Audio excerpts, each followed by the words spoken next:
अस्सलाम वालेकुम। प्रोग्राम जुर्म अंजाम के साथ मैं हूं मुजाहिद शेख। आज के जुर्म अंजाम में हम आपको दिखाते हैं कि एक माह पहले बदामी बाग का रहने वाला एक नौजवान इंतहाई तशवीशनाक हालत में म्यो अस्पताल में लाया जाता है। डॉक्टर्स उसके लवाहकीन को कहते हैं कि ये आधे घंटे तक ज़िंदा रह सकता है, उसके बाद इसकी मौत वाक़या हो जाएगी। घर वाले परेशान होते हैं कि क्या ऐसा हुआ और क्या ऐसा इसने खाया कि डॉक्टर्स ने उसकी ज़िंदगी के इख्तिताम होने की तस्दीक कर दी है।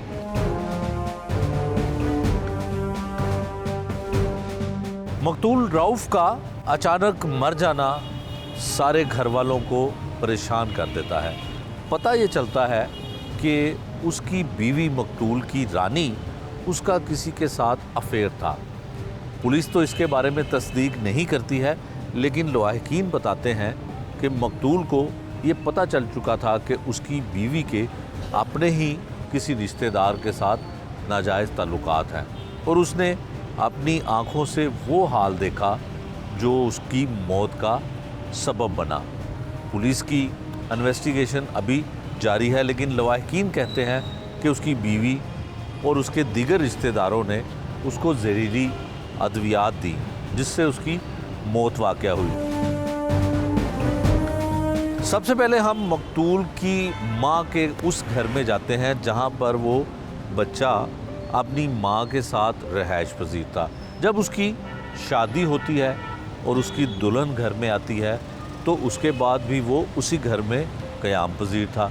देखने में तो ये घर इंतहाई छोटा सा है, उसमें 2 कमरे हैं जिसमें छोटा सा एक किचन है और एक बाथरूम है।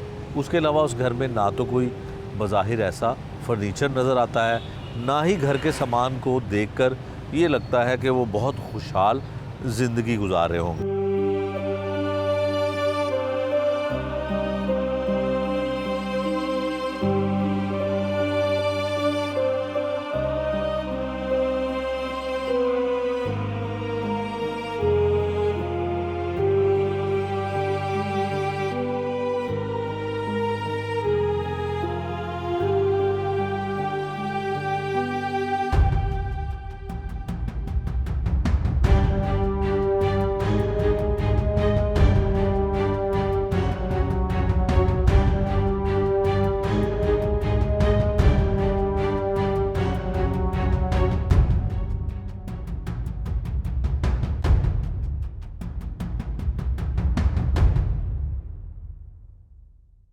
प्रोग्राम के आगाज़ में हमने जैसे आपको बताया कि 1.5 माह पहले एक नौजवान जो है वो मुबैना तौर पर कत्ल होता है और उसको जहर दिया जाता है। जहर देने वाला कोई और नहीं, उसकी बीवी और उसका हमजुल्फ और एक उसका साला था। मुकदमा दर्ज हो जाता है, FIR दर्ज हो जाती है। मकतूल के लवाहकीन ये कहते हैं कि पुलिस उनको गिरफ़्तार भी करती है, लेकिन कुछ अरसे बाद छोड़ दिया जाता है। ये भी हम प्रोग्राम में आगे जाके आपको दिखाएंगे।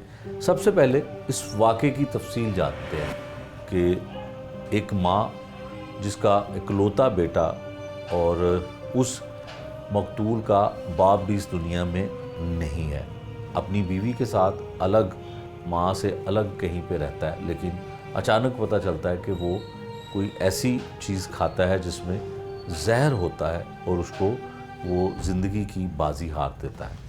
ये वाक़या है क्या, ये मकतूल की वालिदा और इस मुकदमे की मुद्दईया, उनसे जानने की कोशिश करते हैं। बाजी दसो कि की होया तुहाडे बेटे नू, इकलौता बेटा सी तुहाडा, क्या आपको लगता है कि उसको क्या हुआ, कौन जहर दे सकता है, और बीवी पे आपको शुबा है और उसके हमजुल्फ पे आपको शुबा है, क्या हुआ? बेटा मेरा ना 2 दिन पहले मेरे पास आया, परेशान था, कह रहा, मैंने पूछा बेटा हुआ क्या है, कह रहा मम्मा वैसे रानी से ना मेरे झगड़ा हो गया।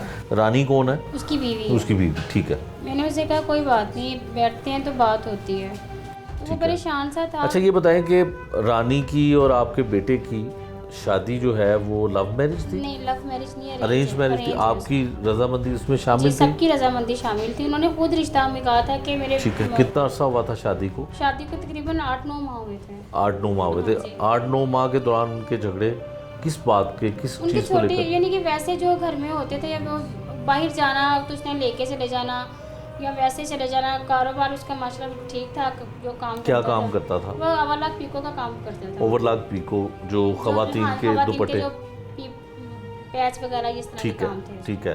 कितना महाना कमा लेता था वो?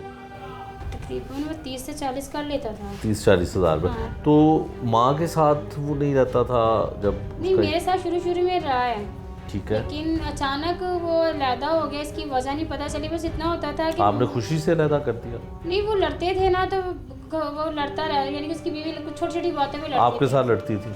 मेरे साथ लड़ लेना, या ज़्यादा उसके मियाँ के साथ लड़ लेना। उसको फ़ोन भी उसने लैदा लेके दिया हुआ था, मोबाइल उसके पास था, नेट भी लगवा के दिया हुआ था उसे। ठीक है, उसे किसी चीज़ की उसको कमी नहीं होने देता था। ठीक है, जो वो चाहती थी वो कर भी देता था। ठीक है। लेकिन जब उसकी वो बात हुई तो वो हुआ है इस तरह है कि वो उसके बहनोई उसका और बहन उसकी आती थी अक्सर रात को 10 बजे, 10:30, 11 बजे आना। तो मैंने उससे कहना कि बेटा ये बात सही नहीं है। उसने कहना कोई बात नहीं मम्मा, ये मिलने आते हैं ना, कोई बात नहीं। लेकिन जब उसकी हरकतें मैं देखती और फ़ोन पे उसने कहना जी, कभी मैंने दिन में उसने लगे ना मैं अपनी बहन को फ़ोन कर रही हूँ, मैं अपने दोस्त को फ़ोन कर रही हूँ, तो मैंने कहना कि चलो आपको शायद क्या लगता है किसको फ़ोन करती थी वो? वो यही कहती थी, लेकिन मुझे शक था कि ये किसी बहन को या माँ को इतना फ़ोन नहीं हो सकता। अच्छा, क्योंकि जब वो माँ से बात करती थी तो उसका अंदाज और होता था, ठीक जब है। वो किसी और से बात करती थी तो उसका अंदाज किसको करती थी आपके अंदाजे में? मेरे अंदाजे से तो किसी को तो करती होगी ना, कोई तो उसके साथ था अटैच। किसी के साथ दोस्ती उसकी हो थी? सकती है उसकी दोस्त, तभी तो उसने मारा है। अगर दोस्ती ना होती तो वो मारती क्यों?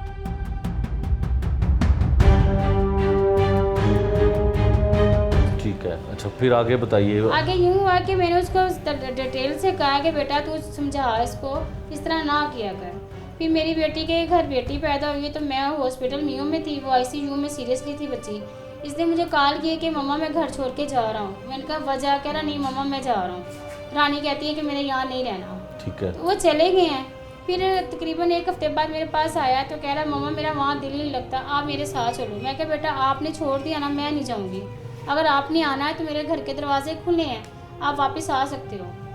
तो उसने अपनी बहन से मिलना भी छोड़ दिया, मुझसे मिलना भी छोड़ दिया, सबसे मिलना जुलना उसने छोड़ दिया था। गुमसुम सा, चुप चुप सा रहने लग गया था। ठीक है। तो बस कभी आता था तो यही कहता था कि मम्मा मुझे याद आती है, मम्मा मैं यूँ, मम्मा मेरा दिल करता है। तो मैं कहना बेटा तू वापस आ जा। बस उसने कहना मम्मा रानी नहीं मानती। मेरे बाबा की फौत की हुई, उसने मामू से कहा कि मामू ये फ़ोन करने से बाज नहीं आती। तो भाई ने कहा कि अब्बू की हालत अभी सीरियसली है। तो फिर अब्बू भी फौत हुए हैं। तो आपके बेटे को पता था कि उसकी बीवी किसी हाँ, के उसको साथ पता फोन? चल गया था फ़ोन पे। उसने रोका भी था, उससे लड़ाई झगड़ा भी उसका हुआ था। उसने अपने ससुर के साले के बीवी के पाँव को हाथ भी लगाया।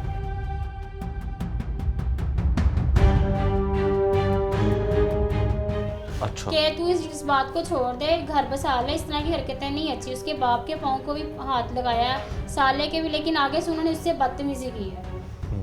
यानी कि उनसे बुरा भला कहा तो वो फिर भी चुप रहा। उसने आगे से कुछ नहीं कहा। उसने अपने घर बसाने की फुल कोशिश की है कि मेरा घर बस जाए, मेरा घर ना हो जाए। ठीक है।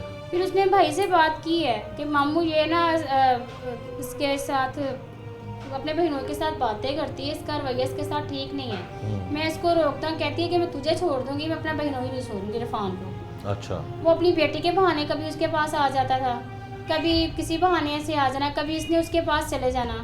तो मैंने कहा चल, जब आप घर पे नहीं होती थी तब भी इरफान आता था? इरफान और उसकी बीवी दोनों आ जाते थे, दोनों किसी न किसी बहाने से वो आते ही रहते थे। कभी दिन में आ जाना, कभी रात में आ जाना। अगर मैंने मना भी करना तो उसने ना कहना इग्नोर कर देना उस बात को। ठीक है, किसी ना किसी को अहमियत नहीं देती। ठीक। बेटा मेरे ने कहना फिर कि वो आपको उसने बताया कि ये फोन करने से हटती नहीं है, हटती नहीं है, बाज नहीं आ रही बाज नहीं आ है, रही। पाँव को भी हाथ हाँ, लगाया। उसने पैरों फिर को क्या, हाथ भी फिर लगाया। मरने का कैसे उसका हुआ, कैसे जहर दिया? पता नहीं, वो कहते हैं कि जी हमें थाने में पता चला कि जी उसने डिवोर्स दी है। अगर उसने डिवोर्स दी होती तो वो लोग मुझसे तो रब्ता करते ना। उन्होंने ना मुझसे रब्ता किया, ना मेरे भाई से रब्ता किया, ना किसी और रिश्तेदार से रब्ता किया। लेकिन अगर जिसकी बेटी को डिवोर्स होती है वो कम से कम रब्ता तो करते हैं। इन लोगों ने कोई रब्ता नहीं किया। 19 को वो कह रहे डिवोर्स हुई, 21 को मेरा बेटा फौत हो गया।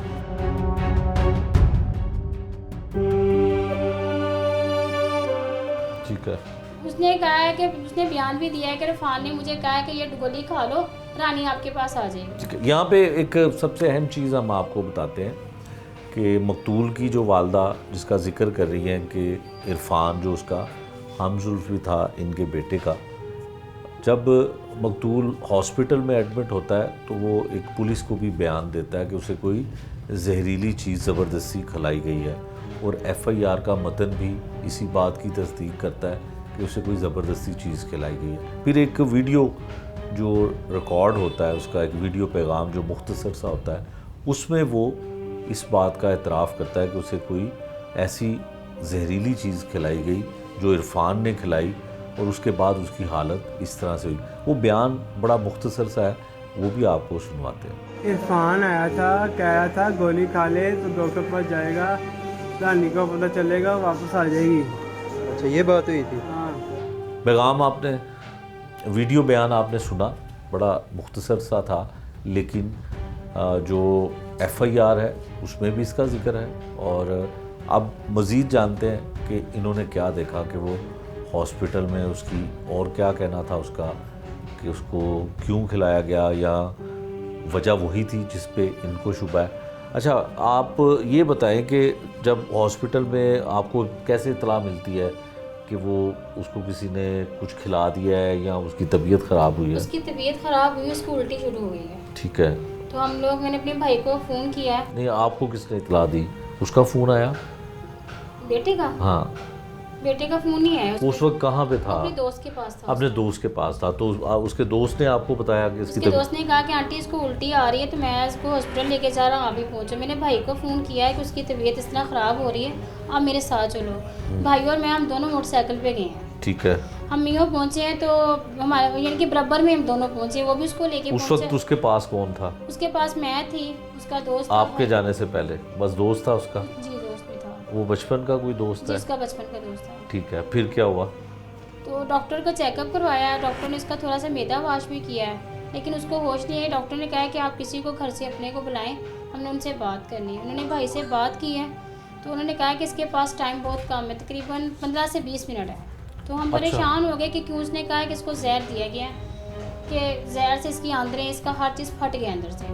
अच्छा, जैसे वो आस्ता आस्ता उसकी हालत इतनी बिगड़ गई कि देखने इतना काबिल बर्दाश्त थी। क्या था? यानी कि ऑक्सीजन लग गई, उसको पंप वगैरह लग गए, सारी मशीनरी हर चीज़ उन्होंने लगा दी, क्योंकि उसके पास टाइम बहुत कम रह गया था। डॉक्टर तो फुल कोशिश कर रहे थे, लेकिन जहर इतना फैल गया था कि उसके अंदर से सब कुछ फट गया था। तो उसने कुछ बयान भी जो दिया? जी, उसने बयान, पुलिस को भी बयान जी, पुलिस दिया? को बयान दिया था। डॉक्टर ने कहा था सबसे पहले ये पुलिस केस, हमने जब तक वो बयान नहीं देगा हम नहीं कुछ करेंगे। तो उन्होंने पुलिस बुलवा ली थी, तो पुलिस ने मुकम्मल उसका बयान लिया, उसकी तस्वीरें, उसका सब कुछ है। अच्छा, उसमें उसने क्या बताया था? उसने यही बताया था कि इरफान ने कहा है कि ये गोली खा लो तो आप हल्के से बीमार हो जाओगे, तो रानी ना आ जाएगी। वो तो गोली यकीनन उसको इरफान ने दी होगी। जाहिर उसी ने दी होगी, उसने अपनी अपनी साली के कहने पे उसको दी होगी ना। ऐवी तो किसी को कोई चीज़ नहीं ना देता। जब तक उसकी बीवी ने अपने बहनोई से नहीं कहा होगा तो वह किस तरह देगी? ठीक है, तो उसने कहा होगा तो उसको दी होगी ना। अगर उसको डिवोर्स भी मेरे बेटे ने दी थी तो तब भी उन्होंने हमें नहीं बताया। इसका मतलब उनका इरादा था ना कि हम इसको मार दें, क्योंकि ये मर जाएगा तो उनके लिए आसानी हो जाएगी। फिर कुछ तो उसने ऐसा देखा होगा ना कि जो इरफान ने इसको मारा है। हाँ, डॉक्टर के 15-20 मिनट का जो वक्त दिया था, मोहलत बताई कि इसके जी। पास ज़्यादा वक्त नहीं है, जी उसके बाद फिर उसकी डेथ हो जाती जी, उसकी डेथ हो जाती है। है। फिर आप FIR करवाते हैं? FIR भी हमने करवाई, उन्होंने पोस्टमार्टम भी उसका किया। हमें पोस्टमार्टम में क्या आया? जहर? पोस्टमार्टम में यही जहर का ही आया है। जहर का आया। तो इसकी फ्रांजिक भी जो है वो भी वो अभी नहीं आई। वो पुलिस वाले कह रहे थे कि 1.5 माह तक आ जाएगी। 1.5 माह तकरीबन हो गया। ठीक मैंने है। उनसे पूछा, लेकिन वो कह रहे हैं जी अभी नहीं आई, अभी नहीं आई। अब ये नहीं पता कि अभी तक वो क्यों नहीं आई। ठीक है। इरफान के उसकी बीवी के और एक उसका जो साला था, ब्रदर इन लॉ था, उसके खिलाफ आपने नामजद जी, FIR हमने करवाई। तो करवाया। इन्वेस्टिगेशन पुलिस ने क्यों मुलजिमों को पकड़ा?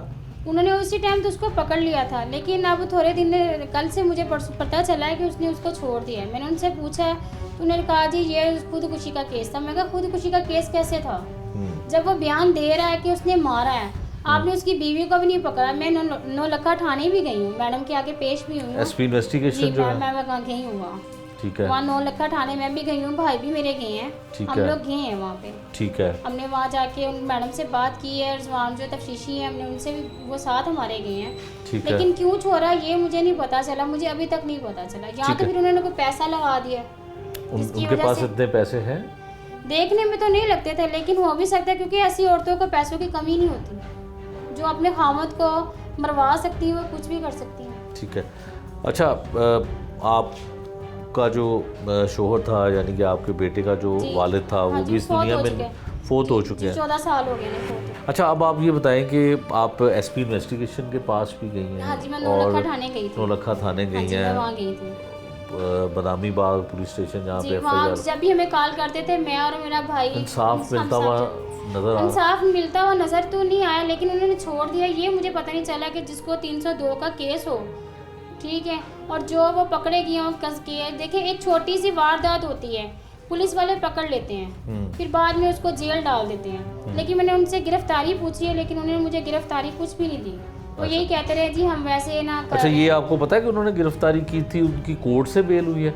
ये मुझे नहीं बता रहे। अभी मैंने कल उनसे बात आपने हुई, पूछा पुलिस मैंने वाले? उनसे पूछा, उन्होंने कहा जी हम किससे शक पूछा की आपने? बिना। मैंने रिजवान साहब से पूछा, जो आपके आईओ हैं? जो हाँ, जो इस केस की तफ्तीश कर रहे थे। अच्छा, उनसे आपने पूछा मैंने होगा? उनसे कॉल करके पूछा था कि आपने उनको क्यों छोड़ा है। उन्होंने कहा जी वो आप आए, आप आके बैठ के बात करते, मैंने उन्हें छोड़ दिया। मैं कहा आपने छोड़ा क्यों?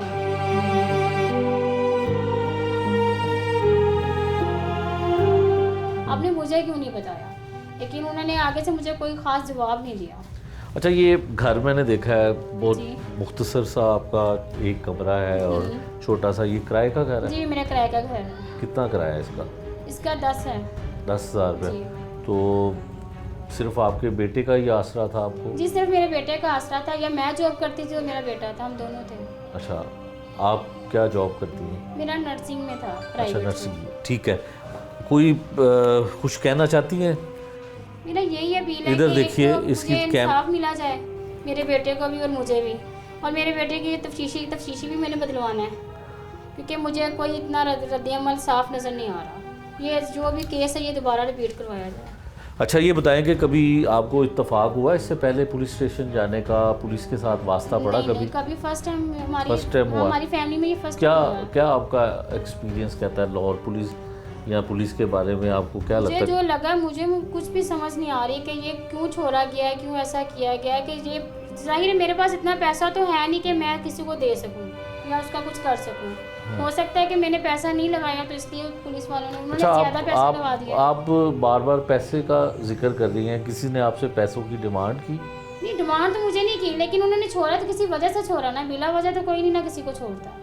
अब महीना वो जेल में रहे और एकदम वो बाहर आ गए हैं, तो वो कोई तो वजह होगी ना बाहर आने की। जेल में गए थे या हाँ, नहीं, थाने जेल में? में थाने गए थे, जेल नहीं गए थे, थाने में रखा हुआ था उसे। थाने में रखा था? जी, थाने में रखा हुआ था। ठीक है। ये थी जी मकतूल की वालदा। इसमें बड़ी एक अहम चीज़ है, यकीनन इसकी तस्दीक आगे चल के हम पुलिस से करेंगे कि जो मकतूल को, जिनके ऊपर FIR दर्ज है 3 लोगों के ऊपर, पुलिस ने उनको कस्टडी में रखा, क्या वो कस्टडी जो थी लीगल थी या इलीगल थी? जिस तरह से ये खातून बता रही हैं कि 1 माह थाने में रखा और यकीनन 14 रोज़ का रिमांड होता है और 14 रोज़ के रिमांड के बाद उनको जुडिशल कर दिया जाता है, यानी कि जेल भिजवा दिया जाता है। और 302 की जो FIR है उसमें ज़मानत इतनी जल्दी होती नहीं है, 1 माह के बाद छोड़ दिया गया। बाज़ दफ़ा पुलिस जो है गिरफ़्तारी इल्तवा में भी रखती है कि गिरफ़्तारी नहीं डाली जाती और उसको इल्तवा में रखा जाता है और उसकी तफ्तीश की जाती है, ताकि अगर किसी के ऊपर ऐसा शुबा है कि वो बेगुनाह है या उसमें कोई उसके बचने के चांसेस हों, तो फिर पुलिस उसको इस तरह से करती है। लेकिन इसका जवाब, सवाल इन्होंने बहुत सारे खड़े किए, इसका जवाब जो है वो इन्वेस्टिगेशन पुलिस जो है वही दे सकती है कि जिन लोगों के ऊपर नामजद FIR हुई उनको बग़ैर गिरफ़्तारी के किस वजह से छोड़ा गया और क्यों छोड़ा गया। इस ख़ानदान के दीगर लोग इस केस के हवाले से क्या कहते हैं वो भी हम प्रोग्राम में शामिल करते हैं।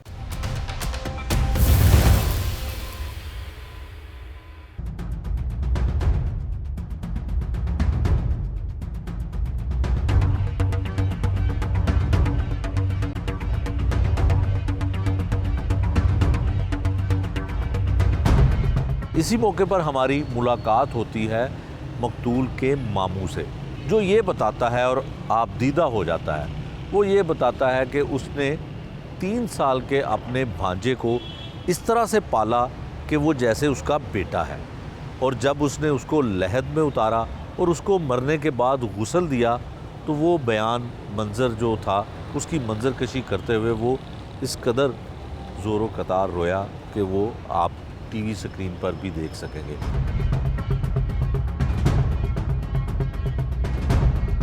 बेवा माँ अपने बेटे को सिर्फ इसलिए अलग कर देती है कि वो अपनी बीवी के साथ खुश व खुर्रम ज़िंदगी गुजार सके।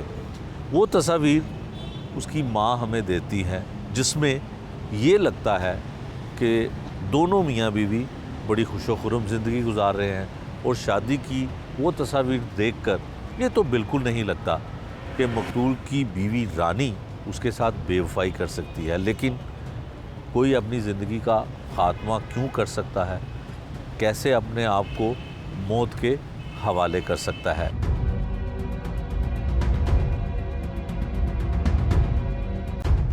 किसी भी 302 की दफ़ात के तहत दर्ज होने वाली FIR में एक बड़ा अहम गवाह जो होता है उसकी गवाही होती है। इस 302 की FIR में एक गवाह जो हैं और मकतूल के मामू भी हैं, वो भी हमारे साथ हैं। दोनों मामू हैं, लेकिन एक FIR में गवाह हैं जिनकी मौजूदगी में या जिनके सामने मकतूल ने स्टेटमेंट दिया कि उसको ज़बरदस्ती इरफान ने जहर वरी या जहर जो भी था वो उसको खिलाया, जिससे उसकी मौत वाक़या हुई। ये इनकी ज़ुबानी आप जानते हैं कि इन्होंने वहाँ पे जो बयान था वो किस तरह से रिकॉर्ड किया, पुलिस ने कैसे रिकॉर्ड किया, पुलिस ने कैसे सुना और क्या कुछ मकतूल कहता था। भैया आप अपना नाम बताइएगा। मेरा मोहम्मद यकूब। याकूब साहब, आप मरने वाले के मामू हैं सगे? मैं और मामू हाँ, मेरा बेटा सी 3 साल का सी जो मैं पालिया ਨੂੰ, क्योंकि 3 साल का सी और बाप फौत हो गया फैसलाबाद। अच्छा। तो 3 साल का उन मैं पालिया, जिन्नी गुंजाइश हो तकीमा ਨੂੰ पढ़ाया। अच्छा। उस तो बाद मैं काम सिखाया, पीको अव्वल लगदा। उन बेटा से मेरा फर्स्ट बेटा, पहला बेटा मेरा, पालिया खटाया और मैं ले जाता रहा।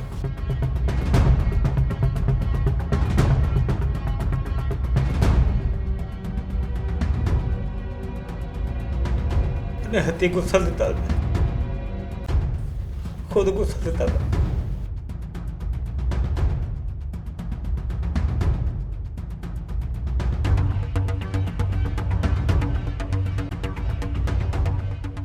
कोई भी गल होने घर च सब तो पहले कहता मामू हैगा, मामू हैगा, किधर जावे मामू मोटरसाइकिल दी आना, मामू यारी शादी की थी, हंसी खुशी शादी की थी, अबू भी सी मैं भी थी, सारे पैसे लगाए ने, बुरे वाले शादी की यारी।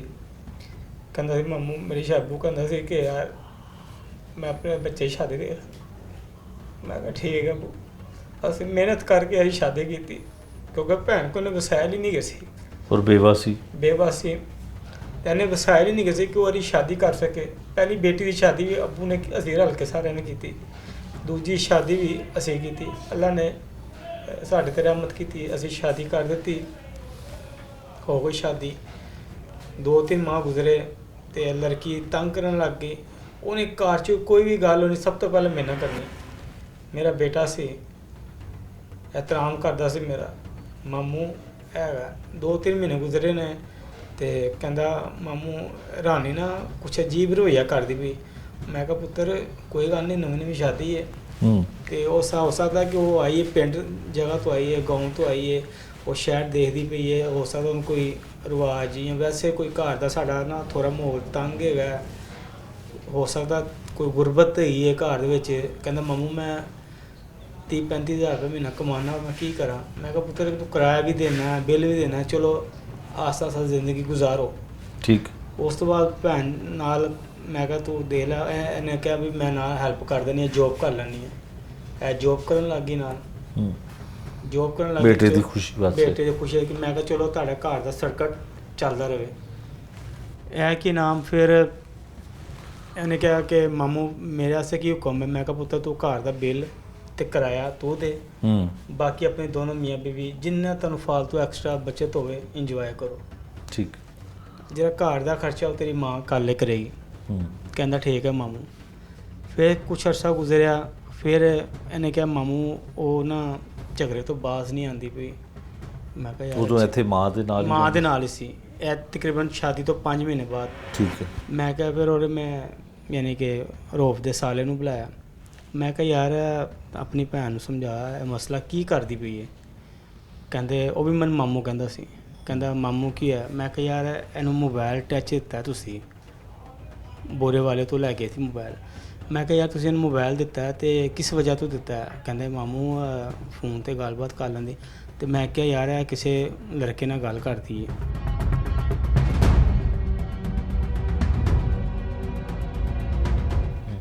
ਕਹਿੰਦੇ ਮਾਮੂ ਅੱਛਾ।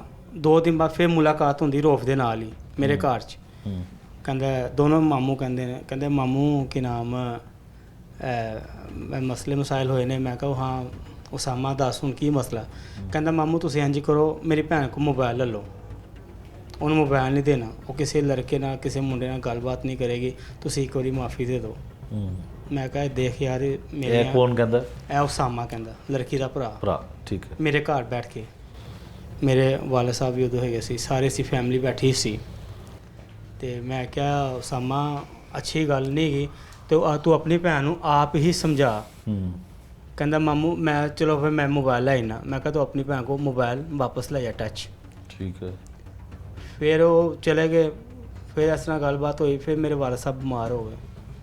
ਵਾਲਾ ਸਾਹਿਬ ਬਿਮਾਰ ਹੋ ਗਏ। ਉਹ ਫਿਰ ਕਹਿੰਦਾ ਮਾਮੂ ਤੁਸੀਂ ਮੇਰੀ ਇਹ ਗੱਲ ਤੇ ਸਿਲਸਿਲਾ ਜਿਹੜਾ ਸਾਰਾ ਚੱਲਦਾ ਰਿਹਾ। ਅੱਛਾ ਇਹ ਦੱਸੋ ਤੁਹਾਨੂੰ ਜਦੋਂ ਨੇ ਮਾਂ ਦੇ ਕੋਲੋਂ ਅਲੱਗ ਕਰ ਲਿਆ ਤੁਹਾਡੇ ਕੋਲੋਂ ਪੁੱਛਿਆ ਇਜਾਜ਼ਤ ਲਈ? ਹਾਂਜੀ ਮੇਰੇ ਕੋਲ ਪੁੱਛ ਕੇ ਇਜਾਜ਼ਤ ਦਿੱਤੀ। ਉਹ ਇਸ ਤਰ੍ਹਾਂ ਐਸੇ ਕਿ ਘਰ ਦੇ ਵਿੱਚ ਨਾ ਝਗੜਾ ਉਹ ਨਾਲ ਲੜਦੀ ਸੀ। ਕਹਿੰਦੀ ਮੈਨੂੰ ਤਲਾਕ ਦੇ ਦੇ, ਮੈਨੂੰ ਕੋਈ ਟੈਨਸ਼ਨ ਨਹੀਂ ਗਈ। ਮੈਂ ਕਿਹਾ ਪੁੱਤ ਪਹਿਲਾ ਬੱਚਾ ਸਾਡੇ ਖਾਨਦਾਨ ਦੇ ਵਿੱਚ ਕਦੀ ਇਹ ਕੰਮ ਨਹੀਂ ਹੋਇਆ ਤੇ ਤੂੰ ਖੁਸ਼ੀ ਦੇ ਨਾਲ ਅਲੱਗਾ ਹੋਣਾ ਚਾਹਨਾ ਤੇ ਹੋ ਜਾ। ਅੱਛਾ।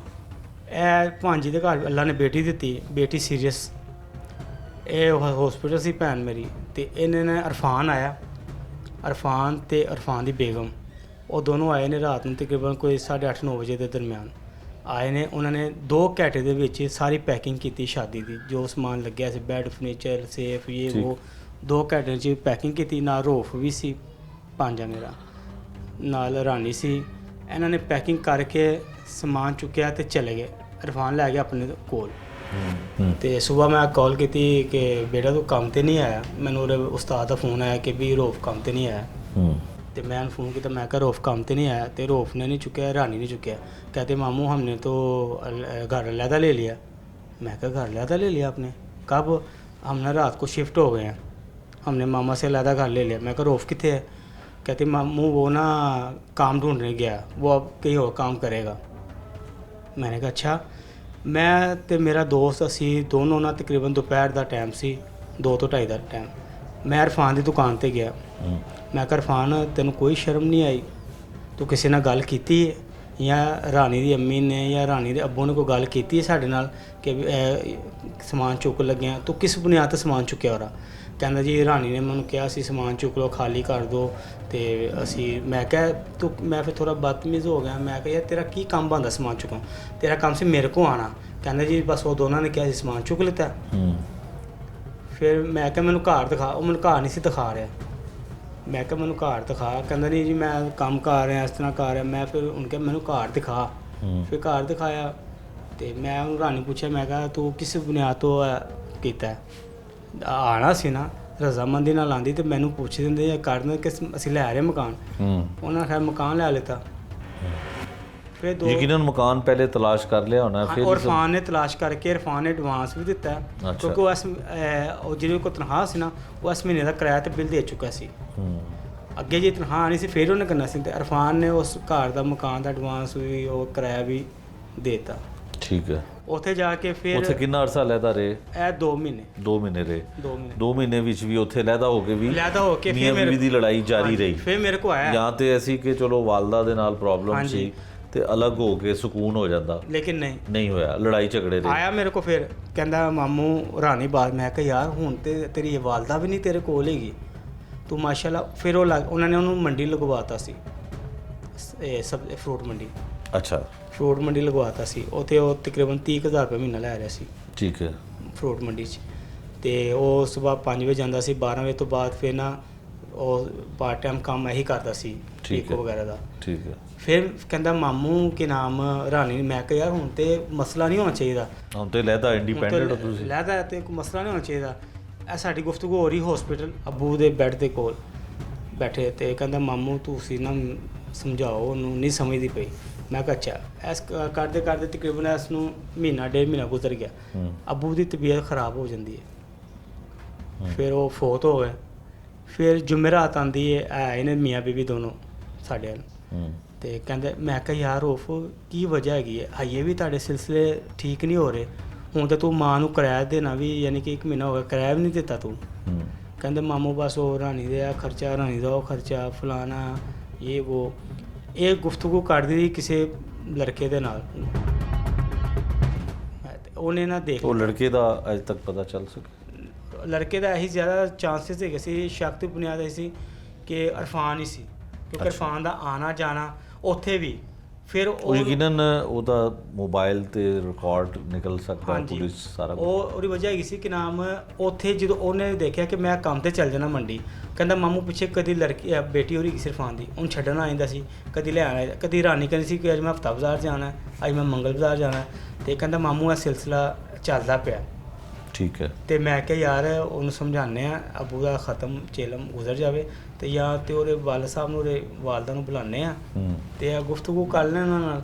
ਤਾਂ ਕਿ ਇਸ ਮਾਮਲੇ ਨੂੰ ਕੀਤਾ ਜਾਏ। ਅੱਛਾ ਹਸਪੀਟਲ ਦੇ ਜਿਹੜਾ ਤੁਸੀਂ ਚਸ਼ਮਦੀਦ ਗਵਾਹ ਹੋ, ਹਾਂਜੀ। ਹਸਪੀਟਲ ਵਿੱਚ ਤੁਸੀਂ ਕੀ ਸੁਣਿਆ, ਉਹਨੇ ਕੀ ਸਟੇਟਮੈਂਟ ਦਿੱਤਾ? ਹਸਪੀਟਲ ਤੋਂ ਉਹਨੇ ਇਰਫਾਨ ਦਾ ਹੀ ਕਿਹਾ ਕਿ ਇਰਫਾਨ ਨੇ ਮੈਨੂੰ ਗੋਲੀ ਦਿੱਤੀ, ਜ਼ਬਰਦਸਤੀ ਖਿਲਾਈ ਹੈ, ਕਿ ਵੀ ਕਿਉਂਕਿ ਇਹਨਾਂ ਨੇ ਹੁਣ ਪਤਾ ਲੱਗਿਆ ਉਹ ਵੀ ਠਾਣਿਓ, ਤੇ ਕੁਛ ਉਹਨਾਂ ਦੇ ਗੁਫ਼ਤਗੂ ਤੋਂ ਉਹ ਕਹਿੰਦੇ ਸੀ ਕਿ ਰੌਫ ਨੇ ਨਾ ਸਾਨੂੰ, ਮੇਰੀ ਬੇਟੀ ਨੂੰ ਨਾ, ਮੇਰੀ ਭੈਣ ਨੂੰ, ਹੁਣ ਇਰਫਾਨ ਕਹਿ ਰਿਹਾ ਸੀ, ਬੇਟੀ ਦਾ ਲਫ਼ਜ਼ ਉਹ ਕਹਿ ਰਹੇ ਸੀ ਉਹਦੇ ਵਾਲਾ ਸਾਹਿਬ, ਇਹ ਵੀ ਠਾਣੇ 'ਚ ਸਾਡੇ ਸਾਹਮਣੇ ਨਹੀਂ, ਕਿ 2 ਦਿਨ ਪਹਿਲੇ ਤਲਾਕ ਦੇ ਦਿੱਤੀ।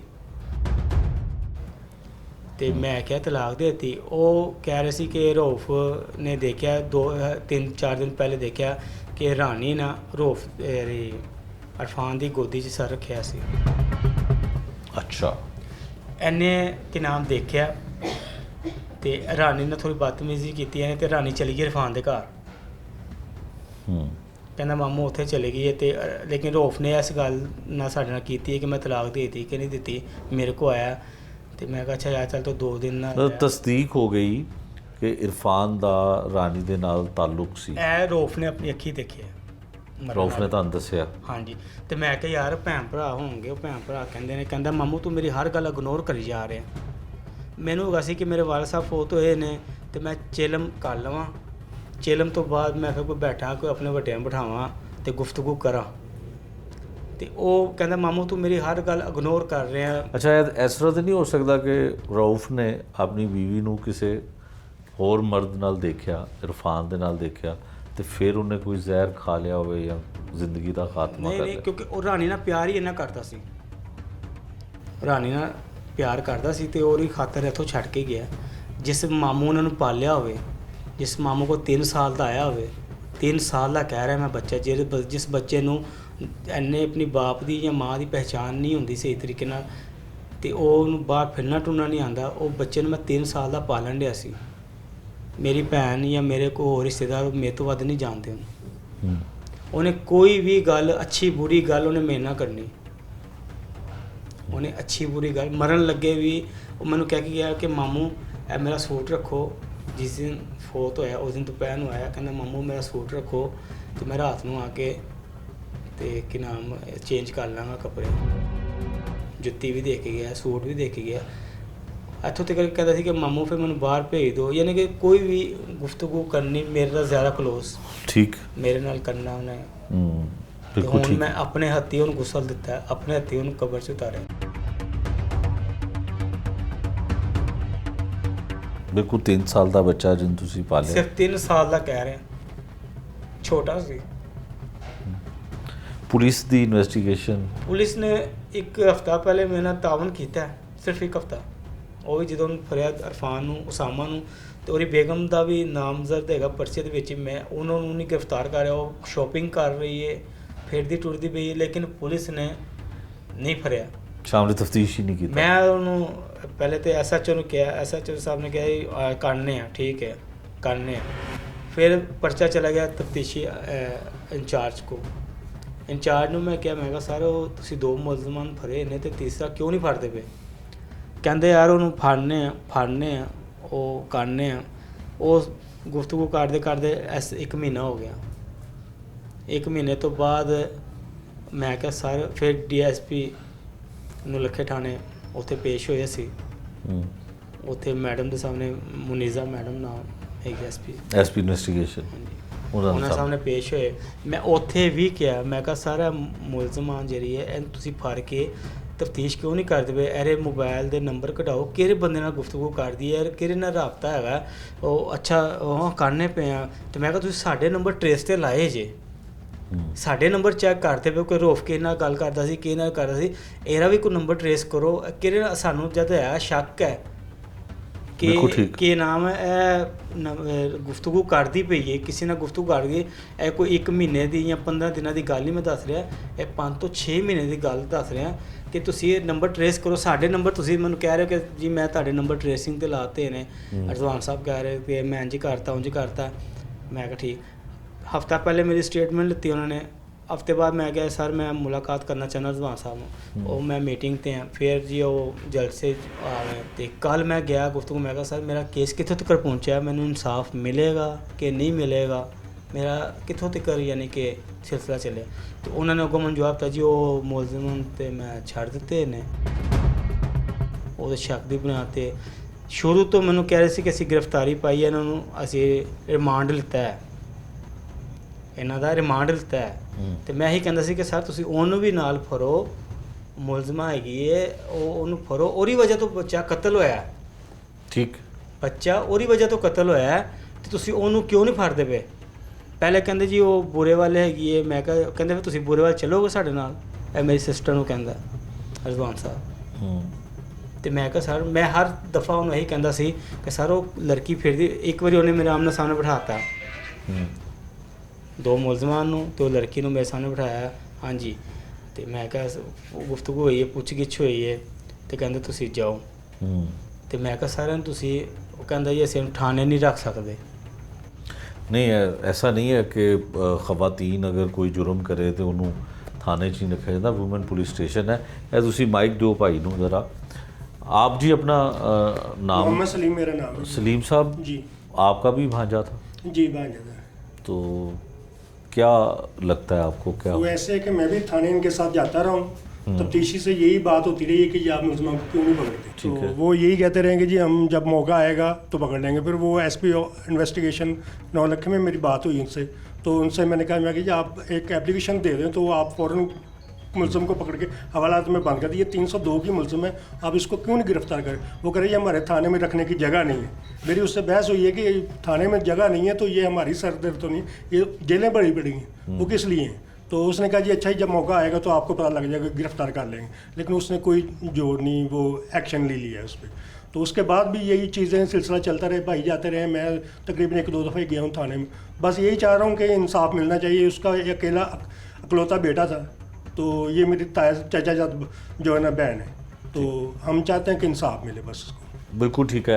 ये जो मामू थे, दोनों मामू हैं जिन्होंने पाला 3 साल का बच्चा जो यतीम होके इनके पास आ जाता है और इसको ये पालते पोसते हैं, तालीम हासिल करवाते हैं और अपने हाथों से गुस्ल देते हैं। इंतहाई तकलीफ़ दे अमल है, इंतहाई तकलीफ़ दे मरहला है। पुलिस की जानिब से हैरानकुन बात है कि इन्वेस्टिगेशन पुलिस अगर ये मौक़िफ़ अख्तियार करती है कि अगर किसी ख़ातून मुलज़मा को इन्वेस्टिगेशन के लिए गिरफ़्तार किया जाता है तो उनके पास थाने में लेडीज़ को रखने की कोई जगह नहीं है। हालांकि वुमेन पुलिस स्टेशन है, कोई भी खातून किसी भी लाहौर के पुलिस स्टेशन में गिरफ़्तार होती है तो उसे ख़वातीन के उस पुलिस स्टेशन में जो है वो रखा जाता है। लेकिन ये बहुत से अजीब से सवाल इन्वेस्टिगेशन के हवाले से इनकी जो स्टेटमेंट है उसके मुताबिक सामने आते हैं। अब इस केस में और क्या कुछ जुड़ सकता है, क्या इसमें तफसीलात हो सकती हैं, यकीनन इन्वेस्टिगेशन ऑफिसर जो है इसमें बता सकता है, वो भी हम जानने की कोशिश करते हैं। रिजवान अता साहब हैं जी, बदामी बाग इंचार्ज इन्वेस्टिगेशन। जिस केस का हम जिक्र कर रहे थे, अब उस केस के हवाले से पुलिस का मौक़िफ़ जानते हैं। जो लवाहकीन का कहना था वो किस हद तक दुरुस्त है और पुलिस की इन्वेस्टिगेशन, पुलिस की तफ्तीश क्या कहती है, ये रिजवान साहब की ज़ुबानी जानते हैं। रिजवान साहब, एक जो नौजवान है अपनी माँ के साथ रहता है, बीवी के साथ रहता है, फिर कुछ अरसे बाद उसके कोई इख्तलाफात होते हैं और माँ से अलग होकर अपनी बीवी के साथ रहना शुरू कर देता है। अचानक उसकी मौत हो जाती है। FIR दर्ज होती है 302 की दफ़ा के तहत कि उसको जहर दे के मारा गया। नामजद मुलज़म है उसमें 3। क्या कहती है आपकी इन्वेस्टिगेशन? अस्सलाम वालेकुम मुमताज़ भाई, कैसे हैं आप? ठीक है जी। अच्छा मुमताज़ भाई, इस तरह है कि 21 सितंबर को ये वाक़या रिपोर्ट होता है कि रऊफ़ नाम का एक लड़का है, नौजवान लड़का है, वो मेवा हॉस्पिटल में जो है गंदम की गोलियां खा के एडमिट हुआ है। पुलिस उस पर रिस्पॉन्ड करती है और उसकी जो है इंसिडेंट की वो एक्सपायर हो जाता है, उस इंसिडेंट की FIR दर्ज हो जाती है, जिसमें बकौल मुद्दइया के इरफान, मरने वाले की बीवी रानी और उसका साला उसामा जो है वो नामजद करते हैं कि इन तीनों ने मिल के जो है जहर दिया। ठीक है। उस हवाले से जब हम तफ्तीश को आगे बढ़ाते हैं, तमाम जो मुलज़मों को भी शामिल तफ्तीश करते हैं, मुतलकीन जो इर्द गिर्द के लोग हैं उनको भी शामिल तफ्तीश करते हैं, तो ये बात सामने आती है कि जो है मरने वाला रऊफ़, उसका अपनी बीवी के साथ कोई घरेलू रंजिश सी तनाज़ा था, जिसकी बिना पर उसने उसको 2 दिन कबल यानी कि 19 तारीख को बरोज़ पीर को तलाक दी थी ज़ुबानी तौर पे। और उसके बाद रानी जो है वो नाराज़ होकर अपने मेके चली गई थी। मरने से पहले इसने अपना एक वीडियो बयान रिकॉर्ड करवाया था कि उसका जो बीवी का बहनोई है इरफान, वो आया है, उसने आके बोला है उसको कि तू गोली खा ले, हॉस्पिटल चला जाएगा, रानी को पता चलेगा और वो आ जाएगी। ये उसका एक सलीस सा ठीक है। उसमें हमने जो है पोस्टमार्टम की रिपोर्ट क्लियर करने से पहले जो है डॉक्टर साहबान ने उसके जो सैंपल्स हैं वो PFS लेबॉर्ट्री सेंड किए हुए हैं। वो PFS की रिपोर्ट अभी पेंडिंग है। जब वो आएगी तो हम इंशाल्लाह इस मुकदमे की तफ्तीश को उसके मुताबिक अकॉर्डिंगली यकसू कर दें। ठीक है। रिजवान साहब, इस केस में यकीनन ज़ाहिर है किसी बेगुनाह को जेल में नहीं भेजा जा सकता जब तक आपके पास कोई ठोस सबूत जो है वो ना आ जाए। यकीनन फॉरेंसिक रिपोर्ट जब आपके पास आएगी तो साबित हो सकेगा कि वाकई इसको जहर दिया गया या इसने खुद खाया, अभी कुछ पता नहीं। एक इल्ज़ाम घर वालों की तरफ से ये लगता है कि उसकी बीवी के इरफान के साथ शायद कोई नाजायज़ ताल्लुकात थे और मरने वाला हॉस्पिटल में अपने घर वालों को, लवाहकीन को बताता भी है कि उसने अपनी बीवी को इरफान के साथ कुछ ऐसी हालत में देखा जो काबिल एतराज़ थी। जो मुकदमे में नामजद मुलज़मा है रानी, उसका कोई CDR रिकॉर्ड, कोई इस पहलू पे इन्वेस्टिगेशन की गई है कि वाकई कोई ऐसी बात थी?